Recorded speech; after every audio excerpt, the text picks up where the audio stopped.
As if I wasn't busy enough. Yes, I know. Well, we have your normal size dart, your normal size Stefan.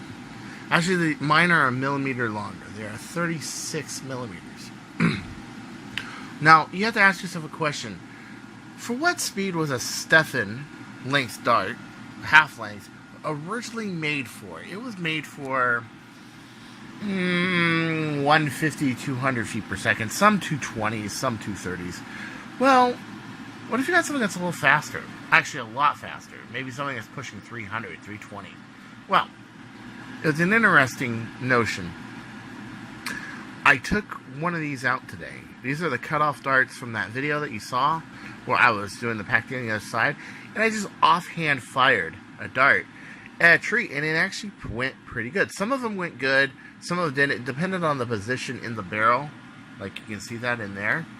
But yeah, so I have a really interesting notion, and that is that if done right, a slug type system, slug not meaning safety slug, slug as in bullet slugs, might actually be good for a bird of prey. It's a theory. It's worth trying. I mean, go ahead, check out that one dart. Whew. Yeah, you got it.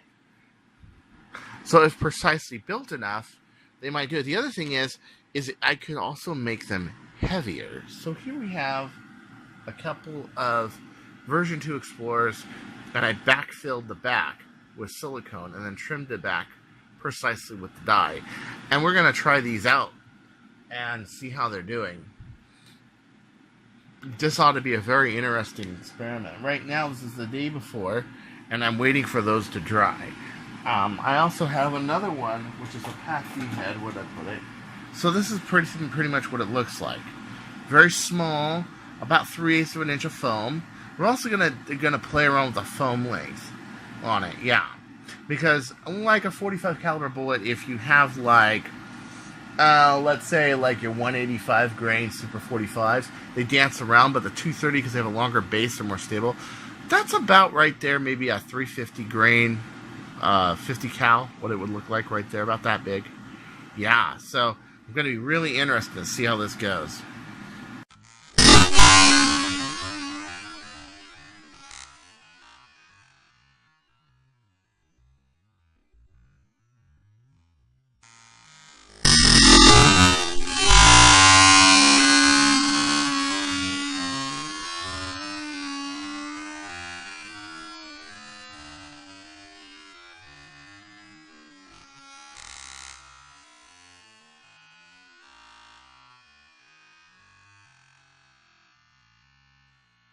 Dude, you saw that. Just straight out shot. Just zoom right there. So there's definitely a pattern.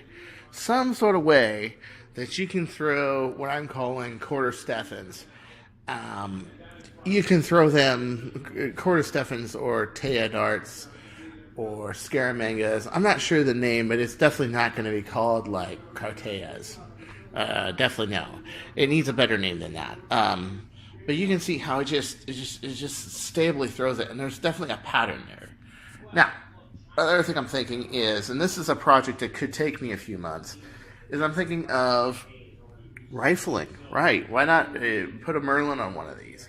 Bird of prey typically doesn't need a Merlin, but on a short dart like that, where you have very little drag because you just get this little rim of foam, it could go pretty fast and spin pretty good.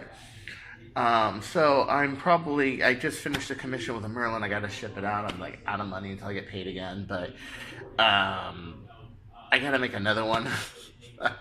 Yet another one of those damn hand-wrenching things. But nonetheless, a Merlin is really cool. Really good working Merlin. One that actually works. So, yeah. I mean, you can see the possibility. I see it.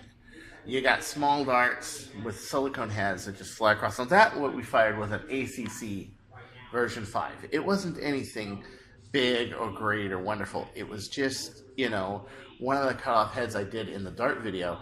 And I picked one that had a particularly straight foam back. And you saw it just shoom. Just great. So until next time, this is Chris Cartea. So don't go changing or this golden beast will find you.